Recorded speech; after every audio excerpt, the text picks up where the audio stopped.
आणि जे सगळे आपले आयोजक आहेत ते ग्रामस्थ आहेत, आपण ग्रामस्थांचे आपण आभार व्यक्त केले पाहिजेत। आपण त्यांना कोणत्याही प्रकारचा ट्रोल नाही केला पाहिजे। मी स्वतः मालक तुमच्या सगळ्यांचा भाऊ आणि मथुर फॅमिलीमधील कुटुंब प्रमुख म्हणून तुम्हाला मी हात जोडून विनंती करतो की आपण त्यांच्याबद्दल चांगला बोललो पाहिजे। कोणत्याही प्रकारची वाईट कमेंट टाकली नाही पाहिजे, कोणत्याही प्रकारचे फोटो व्हिडिओ नाही टाकले पाहिजेत। जो पण निर्णय आपल्याला भेटलेला आहे प्रत्येक मैदानामध्ये तो आपण चांगल्या रीतीने स्वीकारलेला आहे। म्हणून आपण जल्लोष करूया। आपला 2 नंबर आपल्याला गुलाल भेटला सेवागिरी महाराजांचा, आपल्या कपाळाला गुलाल लागला, त्यातच आपण समाधानी आहे आणि खूप खुश आहे। आज पुन्हा एकदा मथुरने 2 नंबर करून दिला। जेवढे पण गाडा मालक असतील सगळ्यांना मी शुभेच्छा देतो। जिथे इथे 1 ते 1100 गाड्या पळाल्या, 1100च्या 1100 गाड्यांना मी शुभेच्छा देतो। सगळे चांगले पळाले, सगळ्यांनी चांगले मेहनत करून प्रत्येक नंदीला तिथे पळवला। सगळ्यांना पुढच्या मैदानासाठी प्रत्येक नंदीला मी शुभेच्छा देतो, कारण की माझा सगळ्यात नंदींवर प्रेम आहे। आणि पुसेगावच्या ग्रामस्थांना पुन्हा एकदा मी त्यांना सुद्धा पुढच्या वर्षीसाठी मी शुभेच्छा देतो। असाच पारंपरिक मैदान तुम्ही साजरा करा आणि नक्कीच आम्ही येणाऱ्या काळामध्ये पुसेगावकरांच्या जो पण मैदान होईल त्या मैदानासाठी आम्ही सज्ज राहू। आणि अतिशय घाटावर माझा प्रेम आहे, घाटाचा प्रेम असाच राहू द्या, कारण की तुम्ही सगळ्यांनी मला खूप जीव लावलेला आहे। पुसेगावकरांचा माझ्यावर अतिशय जास्त प्रेम आहे, त्याच्यामुळे ते माझे फॅमिलीतील सदस्य आहेत।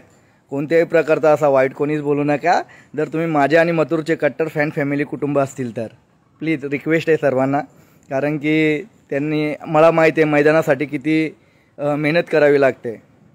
तर अशीच मेहनत जर आपण करायला गेलो आणि मेहनत केल्यानंतर योग्य तो निर्णय दिल्यानंतर आपण जर कोणत्याही प्रकारची घर न बसून जर कोणती कमेंट टाकू शकतो या कोणता काय चुकीचा आपण काहीतरी बोलू शकतो, तर असं बोलायला नाही पाहिजे।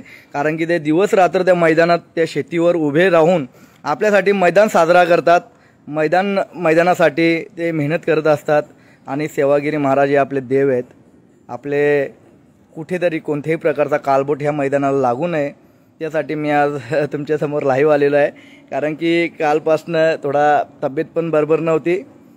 सकाळी 2:30-3 वाजता रात्री आलो घरी, मग सकाळी उठून ठरवलं का हे जास्त चाललं आहे आपले सर्व फॅन फॅमिली कुटुंबाचा, असा नाही केला पाहिजे। तर सर्वांनी त्यांच्या सोबत आपण सेवागिरी महाराजांच्या आशीर्वादाने पुसेगावच्या सोबत आपण राहायला पाहिजे, एवढीच मी विनंती करतो सगळ्यांना। कोणत्याही प्रकारची कमेंट्स वाईट्स वगैरे काही टाकू नका। आपले मथुरवर असणारा प्रेम पुन्हा एकदा आपण जाऊ त्या मैदानामध्ये मथुरला घेऊन आणि त्या मैदानाची आपण शोभा वाढवू। आणि पुसेगावकरांचे पुन्हा एकदा मी आभार व्यक्त करतो, कारण की त्यांच्या मेहनतीचा फल आणि त्यांच्या मेहनतीने हा मैदान अखंड महाराष्ट्र अखंड देश बघत असतो। लव यू ऑल फॅमिली। जय श्रीराम, जय सेवागिरी महाराज। सगळ्यांनी आनंद साजरा केला। त्या मैदानामध्ये जेवढी फॅन फॅमिली कुटुंब आली होती सगळ्यांनी खूप प्रेम दिला, खूप जीव लावला। आई तुळजा भवानीचा सुद्धा आशीर्वाद आहे, आपले एलकोट जय मल्हार त्यांचा सुद्धा आशीर्वाद आहे, माझ्या ग्रामदेवताचा आणि तुमच्या सगळ्यांचा, आपल्या मन्याभाईचा सुद्धा जय मल्हार।